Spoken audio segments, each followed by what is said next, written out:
Amados,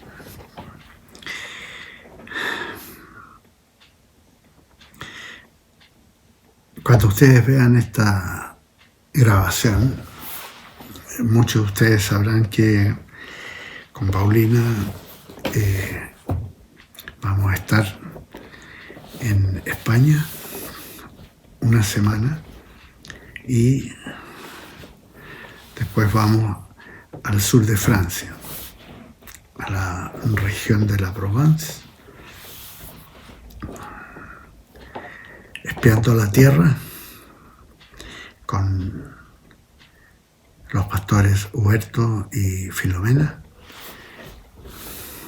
de la ciudad de La Serena, y vamos a estar yendo a ver el lugar donde plantar una iglesia.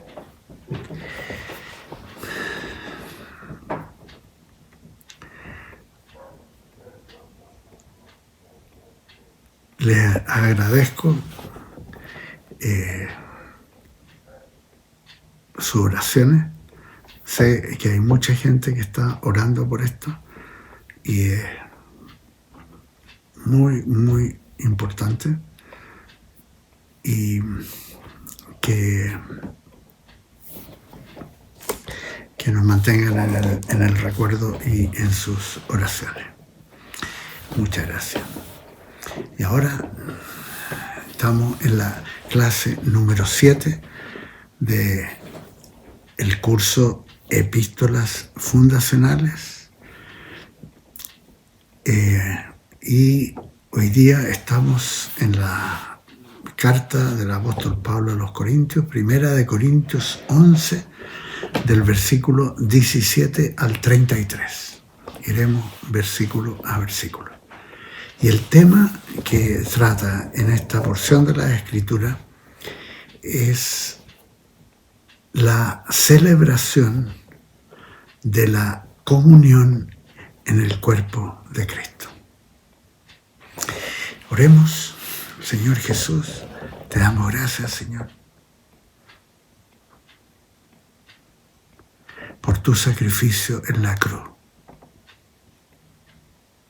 que para todos nosotros ha significado el perdón de pecados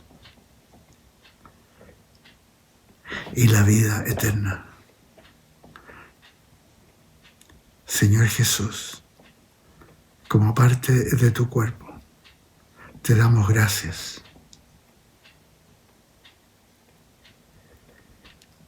Y en tu nombre pedimos al Espíritu Santo que nos guíe al compartir esto, que sea todo para la honra y gloria de Dios.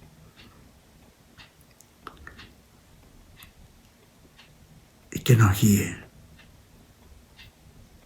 en el nombre de Jesús. Amén. Amén. Leamos entonces primera de Corintios 11, versículo 17 y 18. Al anunciaros esto que sigue, no os alabo, porque no os congregáis para lo mejor, sino para lo peor. En primer lugar, cuando os reunís como iglesia, oigo que hay entre vosotros divisiones, y en parte lo creo. Aquí Pablo amonesta a algunos que al reunirse no solo son desconsiderados con los demás de la congregación, especialmente los pobres y los débiles, sino que realizan excesos de comida y algunos beben hasta embriagarse, corrompiendo así los ágapes, menospreciando aún la celebración de la comunión que recuerda la Santa Cena, instituida por el Señor, y procede a recordarles de dónde viene esto y la importancia de valorar lo que el Señor hizo. Pues de lo contrario, los que tal hagan sufrirán serias consecuencias en sus vidas. Y lo escribió así el apóstol Pablo. Versículo 19, sigo. Es preciso que entre vosotros haya divisiones para que se pongan de manifiesto entre vosotros los que son aprobados. Cuando, pues, os reunís vosotros, eso no es comer la cena del Señor. Al comer, cada uno se adelanta a tener su propia cena, y mientras unos tienen hambre, otro se embriaga. Pues ¿qué? ¿No tenéis casas en que comáis y bebáis? ¿O menospreciáis la iglesia de Dios y avergonzáis a los que no tienen nada? ¿Qué os diré? ¿Os alabaré? En esto no os alabo. En la época que Pablo está escribiendo esta carta, y como fue la costumbre en los 3 primeros siglos del cristianismo, las reuniones de iglesia se realizaban en casas e incluían al final de la reunión el compartir una comida, siguiendo el modelo de la celebración de la Pascua, el Pesaj judío, que habían celebrado Jesús con sus discípulos en un aposento preparado para la ocasión, y que a través de los siglos y hasta ahora se da en congregaciones pequeñas. Pero en la iglesia de Corinto había algunos desordenados que no consideraban a otros y llegaban a excesos perniciosos, desvirtuando la comunión propia de la Santa Cena, lo cual ya estaba teniendo serias consecuencias en algunos. Y entonces Pablo procede a recordarles la procedencia de la costumbre de esa comunión y a exhortarlos para arrepentimiento y restauración. Y escribe en el versículo 23: yo recibí del Señor lo que también os he enseñado, que el Señor Jesús, la noche que fue entregado, tomó pan así como el matzo judío, pan sin levadura, y habiendo dado gracias, lo partió y dijo: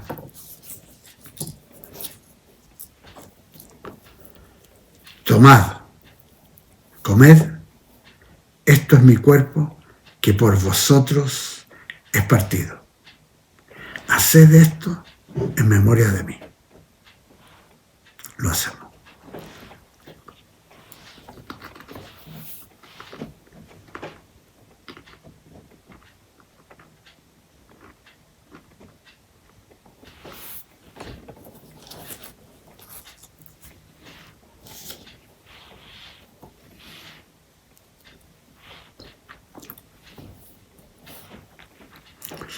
Asimismo, tomó también la copa. Esto es la tercera copa, la de redención del Pesaj judío. Después de haber cenado diciendo: esta copa es el nuevo pacto en mi sangre. Haced esto todas las veces que la bebierais en memoria de mí. Bebamos.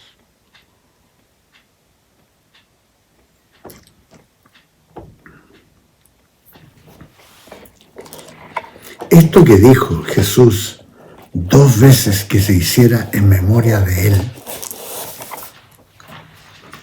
ha sido causa de mucha controversia a través de los siglos, especialmente desde el siglo IV, con la funesta intromisión del emperador Constantino en el cristianismo apostólico. Cuando el año 325 organiza y preside el Concilio de Nicea y sienta las bases de organización de una entidad político-religiosa de acuerdo a las instituciones del Estado romano y de acuerdo al interés imperial de controlar, dictando a los obispos las decisiones imperiales para que funcionaran en todo aspecto, en lo cual es reconocido por muchos historiadores como la peor intromisión hecha en la historia del cristianismo contra el legado espiritual dejado por Jesús de Nazaret, el Mesías de Israel, el Hijo de Dios, Dios hecho carne, y contra las doctrinas y prácticas apostólicas que distinguieron a las iglesias cristianas hasta el Concilio de Nicea. Así, con Constantino presidiendo como pontífice máximo, una denominación perteneciente al emperador, surge una iglesia muy diferente a lo dejado por Jesucristo y que por los 700 años siguientes va a ser una entidad de corte monárquico inmersa en la política imperial e incorporando doctrinas, creencias y prácticas totalmente contrarias a la herencia espiritual de Jesucristo, a las enseñanzas apostólicas de su evangelio, contrarias a la palabra de Dios desde Génesis a Apocalipsis. Cabe mencionar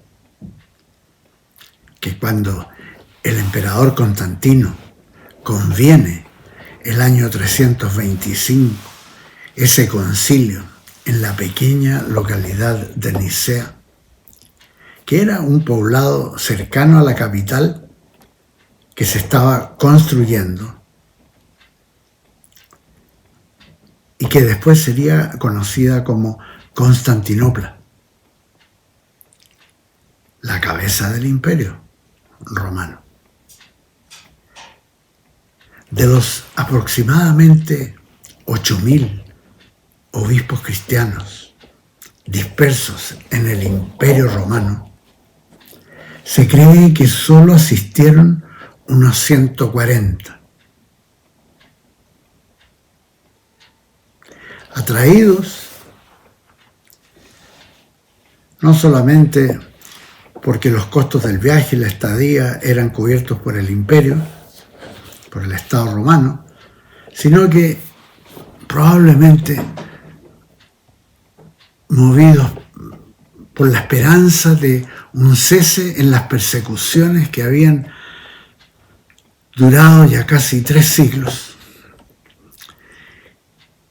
y de alguna manera, asistiendo ahí, poder ejercer alguna influencia en ese poderoso emperador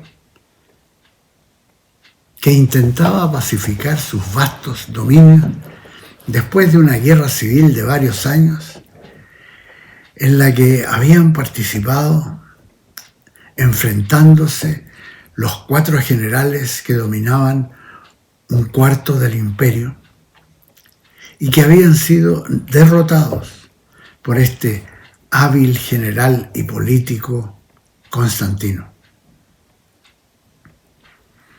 El efecto devastador de su intromisión en el cristianismo apostólico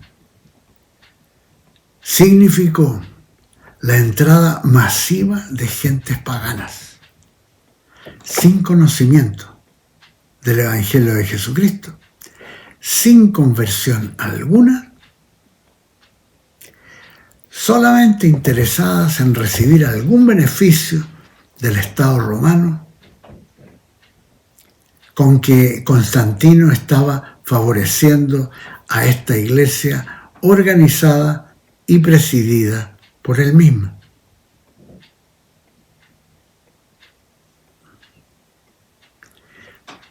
Y estas multitudes entraban con todo su bagaje de creencias y prácticas paganas, que sumadas a las disposiciones imperiales, produjeron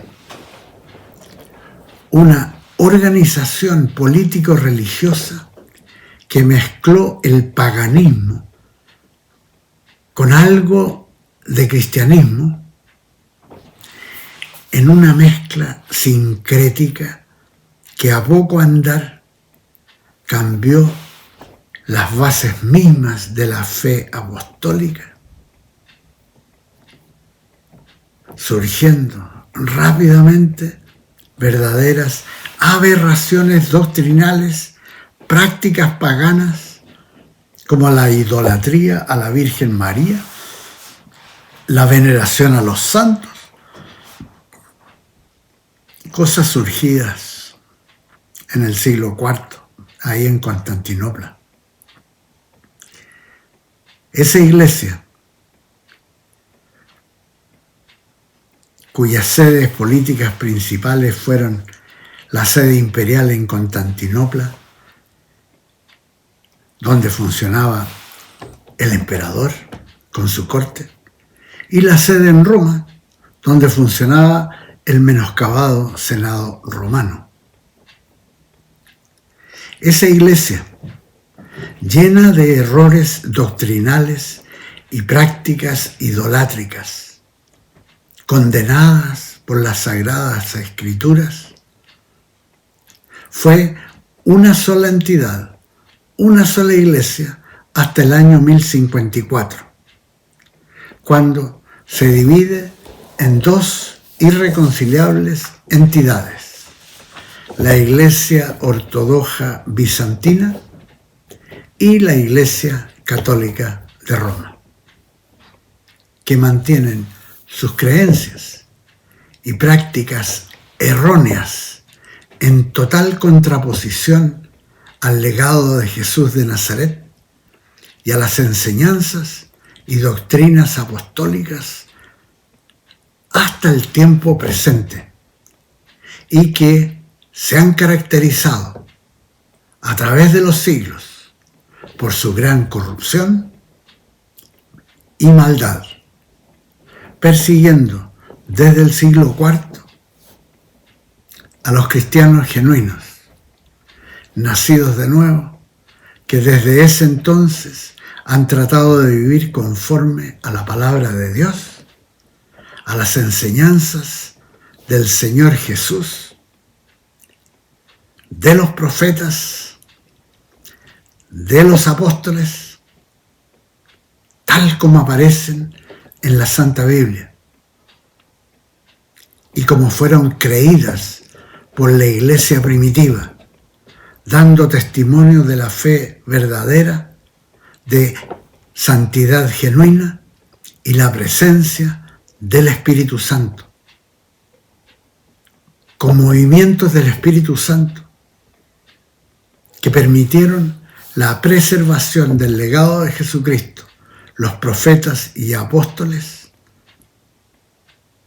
a través de los siglos, de persecución de esta iglesia, especialmente la iglesia de Roma. Sin embargo, los cristianos genuinos están presentes aún hasta el día de hoy.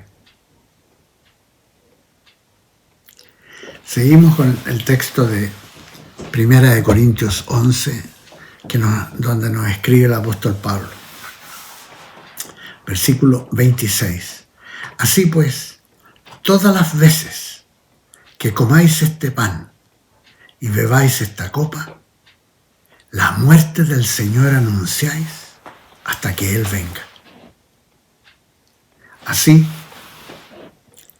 en este versículo aparece descrito el mensaje completo del Evangelio y muestra el por qué estamos recordando lo que hizo el Señor por nosotros en la cruz, su resurrección y su venida a buscar a los suyos, enseñada por Él en el Evangelio de San Juan, capítulo 14, versículos 1 al 3, y por el mismo apóstol Pablo en 1 de Tesalonicenses, capítulos 4 y 5, y en 1 de Corintios 15, que veremos más adelante.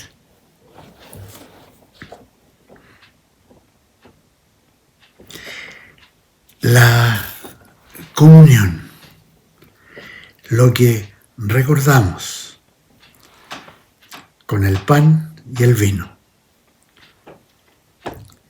el cuerpo y la sangre de Jesucristo, son representados como memorial.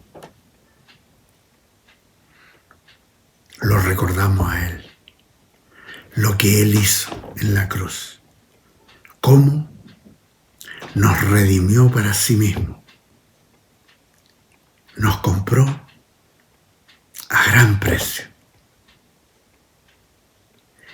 Eso estaba siendo corrompido en la iglesia de Corinto, y por eso el apóstol Pablo escribió esto que hemos leído hoy día. Llegamos hasta aquí. Nos vemos la próxima semana. Que el Señor los bendiga. Amados. Amén y amén.